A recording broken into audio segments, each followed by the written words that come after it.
Hello and welcome students. Again we are here with a problem. So what we are given here is a polynomial of degree 4 और हमें निकालना है उसके distinct roots. याद रहे यहाँ पर नंबर ऑफ रूट्स की बात करी गई है, वैल्यूज ऑफ रूट्स की बात नहीं करी गई है. तो अब जैसे ही कि यहाँ पर एक इंटरेस्टिंग जो कंडीशन लगाई गई है वो ये कि हमें टेक्निक्स ऑफ कैलकुलस को ही यूज करना है. So we will use calculus techniques only. अब जब कैलकुलस की बात आती है तो हम क्या करते हैं, देखो पहला स्टेप तो हमारा फिक्स है कि हमने इस पॉलिनोमियल को उठा करके एक फंक्शन बना लिया. That is what is very trivial.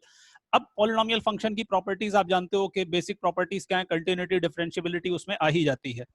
Then its domain is all real number, that is also obvious. अब जब किसी फंक्शन की बात आएगी तो आप जानते हो कि ग्राफ तो आना ही आना है पिक्चर में.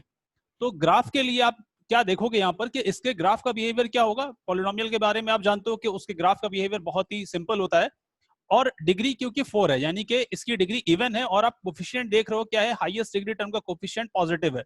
तो इसका मतलब जब x की वैल्यूज आपकी जा रही होंगी, x will go to minus infinity और x will go to plus infinity. आपका जो फंक्शन की वैल्यू होगी यानी fx जो है ये जा रहा होगा आपका प्लस इन्फिनिटी को. ठीक है, तो यानी दोनों तरफ से ग्राफ का बिहेवियर आपको दोनों एंड्स पे पता चल गया.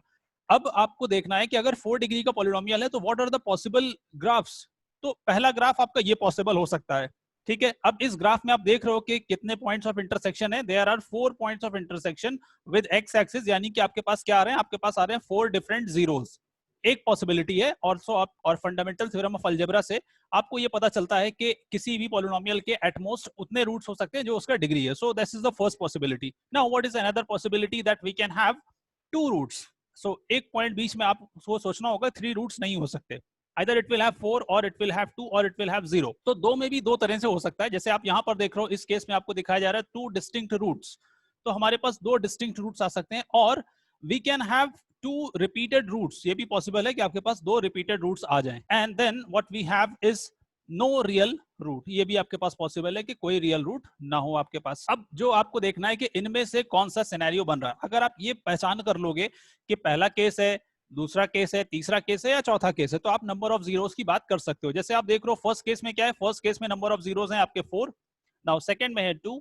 यहाँ पर आप 0 ले सकते हो, इधर आपके पास 2 आ जाएगा और यहाँ पर आपके पास 4 आ जाएगा. अब हमें देखना है कि ये कैसे पता करेंगे कि कौन सा केस लग रहा है यहाँ पर. अब क्या है, ग्राफ में अगर आप फर्क देख रहे होगे तो पहले वाले ग्राफ में आपको दिख रहा होगा कि एक्सट्रीमा का कॉन्सेप्ट इस्तेमाल हो रहा है. यहां पर आपके पास क्या हो रहा है, this is local minima. Now this is again a local minima, local maxima. तो अब अगर आप बात कर रहे हो 4 रूट्स की, तो आपको पता है कि 4 रूट्स यहां पर तभी हो सकते हैं हमारे पास जब हमें एक मैक्सिमा मिले और 2 मिनिमा मिले. तो अब हम देखते हैं कि सेकंड पॉसिबिलिटी कैसे आ सकती है. सेकंड पॉसिबिलिटी में आप देख रहे हो कि हमारे पास सिर्फ और सिर्फ एक लोकल मिनिमा आ रहा है और यहां पर भी एक लोकल मिनिमा आ रहा है और इसमें भी एक लोकल मिनिमा आ रहा है. तो इसका मतलब लास्ट वाले 3 जो है और पहले वाले में एक बेसिक डिफरेंस आ गया. फर्स्ट वाले में हमें मैक्सिमा और मिनिमा दोनों मिल रहे हैं. तो अब हम आगे देखते हैं. इसके लिए हमें क्या चाहिए, फंक्शन का डेरिवेटिव जो यहाँ पर मिल जाएगा. तो हमने बात करी फंक्शन के डेरिवेटिव की. The first derivative of the function f x क्या मिलेगा आपको, f dash x is equal to 4x cube, आपने डिफरेंशिएट कर दिया, minus 12x square plus 24x plus 1. अब ये जो डेरिवेटिव है इसके बारे में आप देख रहे हो, ये क्यूबिक पॉलिनोमियल है और आप जानते हो कि जो पॉइंट होता है क्रिटिकल पॉइंट, उसका नेचर आपको कैसे पता चलता है. नेचर पता चलता है आपको इवन ऑर्डर के डेरिवेटिव से, यानी यहां पर हम बात करें तो सेकंड ऑर्डर के डेरिवेटिव. तो क्रिटिकल पॉइंट आपको कहां से मिलेंगे, आपको मिलेंगे क्रिटिकल पॉइंट. इसको सॉल्व करोगे तो आपको मिलेगा critical point. But critical point का नेचर क्या है, मैक्सिमा है, मिनिमा है, ये आपको कहां से पता चलेगा, ये आपको पता चलेगा सेकंड डेरिवेटिव. सेकंड डेरिवेटिव की जो टर्म है वो आप बहुत इंटरेस्टिंग है. आप देखोगे एफ डबल डैश एक्स की वैल्यू क्या आ रही है, that is greater than 0 for all real x. सारे रियल एक्स के लिए ये वैल्यू ग्रेटर देन 0 है. अब आप क्या बता सकते हो, आपको पता है कि जब ग्रेटर देन 0 है इसका मतलब क्या हो जाएगा, इसका मतलब जितने भी आपके पास एक्सट्रीमा पॉइंट्स आएंगे, सो ऑल एक्सट्रीमा पॉइंट्स जो है उनका नेचर आपको पता चल गया. तो एक्सट्रीमा पॉइंट्स कौन से पॉसिबल हो सकते हैं, एक्सट्रीमा पॉइंट्स सिर्फ और सिर्फ आपके पास कौन से हो सकते हैं, सिर्फ और सिर्फ आपके पास हो सकते हैं मिनिमा. ठीक है, क्यों हो सकते हैं मिनिमा के, क्योंकि आपको पता है मैक्सिमा के लिए क्या होता है, डबल डेरिवेटिव नेगेटिव होना चाहिए. मगर डबल डेरिवेटिव तो नेगेटिव हो नहीं रहा है. इसका मतलब क्या है, इसका मतलब आपका जो पॉसिबल एक्सट्रीमा है वो सिर्फ और सिर्फ लोकल मिनिमम हो सकता है. ठीक है, अब आगे बढ़ते हैं. हमारे पास 4 सिचुएशन थी, हम देखते हैं कि कौन सी उसमें से पॉसिबल है. पहला सिचुएशन आपके सामने लिखा हुआ है, डायरेक्टली आपको पता है रूल आउट हो गया, ये पॉसिबल ही नहीं है. क्यों पॉसिबल नहीं है? क्योंकि ये जो पॉइंट आपका आ रहा है, ये क्रिटिकल पॉइंट का नेचर जो है वो लोकल मैक्सिमा का है और लोकल मैक्सिमा इस फंक्शन में एग्जिस्ट नहीं करेगा। सो दिस इज नॉट पॉसिबल। हम इसको हटा देते हैं। तो 4 रूट्स का तो ऑप्शन ही खत्म हो गया। अब या तो 2 रूट्स होंगे या कोई रूट नहीं होगा। आप देख रहे हो एफ डैश एक्स कैसा पॉलिनोमियल है, आपको पता है क्यूबिक पॉलिनोमियल है, तो रूट इसका एक रियल रूट तो होना ही होना है। क्या मतलब हुआ इसका? यानी कि एक ऐसा पॉइंट जरूर होगा जहां पर फंक्शन का डेरिवेटिव 0 हो रहा है। अब हम देखते हैं सेकंड वाले पार्ट को। सेकंड वाला पार्ट आपके पास क्या आया? सेकंड वाला पार्ट आपके पास आ रहा है जिसमें एक भी रूट नहीं है, यानी कि ये पूरा इसके ऊपर जा रहा है। अब ये कैसे हो सकता है? लेट अस सी।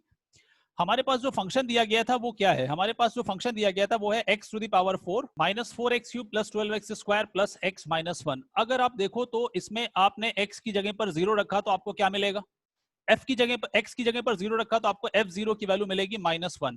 यानी कि फंक्शन की नेगेटिव वैल्यूज भी आ रही हैं। तो इसमें आप देख रहे हो कि सारी की सारी वैल्यूज क्या है यहाँ पर आपका fx जो है वो स्ट्रिक्टली ग्रेटर देन 0 है। So this is also not possible, यानी नो जीरोस का कॉन्सेप्ट भी नहीं है। अब आपको देखना है कि 2 जीरोस हैं, बस उनका नेचर हमें चेक करना है, वेदर दे आर रिपीटेड और दे आर डिस्टिंक्ट। तो इसके लिए हम लोग आते हैं नेक्स्ट वाले पे। यहां पर अगर आप बात करो तो आपको पता है कि भाई f0 की वैल्यू क्या है? आपने पिछले एग्जांपल में देख ही लिया, f0 की वैल्यू -1 है। सो f0 अगर -1 है तो कहीं ना कहीं इसकी वैल्यू 0 भी हो रही होगी, और क्योंकि नेगेटिव जा रहा है, ग्राफ आपका एक्स एक्सिस के नीचे जा रहा है इस केस में, यानी इस कंडीशन से पता चल रहा है ग्राफ आपका एक्स एक्सिस के नीचे जा रहा है, और यहाँ पर ग्राफ क्या है? यहाँ पर एक्स एक्सिस को टच करके वापस टर्न कर रहा है। तो again this is not possible. हमारे पास बचा one and only possibility that this function intersects the x axis at 2 distinct point. तो 2 डिस्टिंक्ट पॉइंट पे जा रहा है, और ये आपका इस कंडीशन को भी सेटिस्फाई कर सकता है, because it now it can have negative values. और आप देख रहे हो यहाँ पर हमारे पास क्या आ रहा है? यहाँ पर हमारे पास सिर्फ और सिर्फ क्या आ रहा है? मिनिमा आ रहा है। तो ओवरऑल हमने क्या आंसर निकाला? हमारे प्रॉब्लम का आंसर क्या है? हमारे प्रॉब्लम का आंसर आया number of distinct real roots. ठीक है, तो ये प्रॉब्लम हमने सॉल्व किया कैलकुलस के कॉन्सेप्ट से। कैलकुलस में हमने यूज किया graphs, then properties of continuous function, और हमने डेरिवेटिव्स की प्रॉपर्टी यूज करी। 4 हमारे पास पॉसिबिलिटीज थी, 3 पॉसिबिलिटीज को हमने रूल आउट किया यूजिंग द गिवन डेटा, और फिर हमारे पास 4th जो प्रॉपर्टी बची उससे हमें रिजल्ट मिला, we have 2 distinct real roots. Thanks to all of you for watching this video. In the future videos, we'll come up with more interesting problems.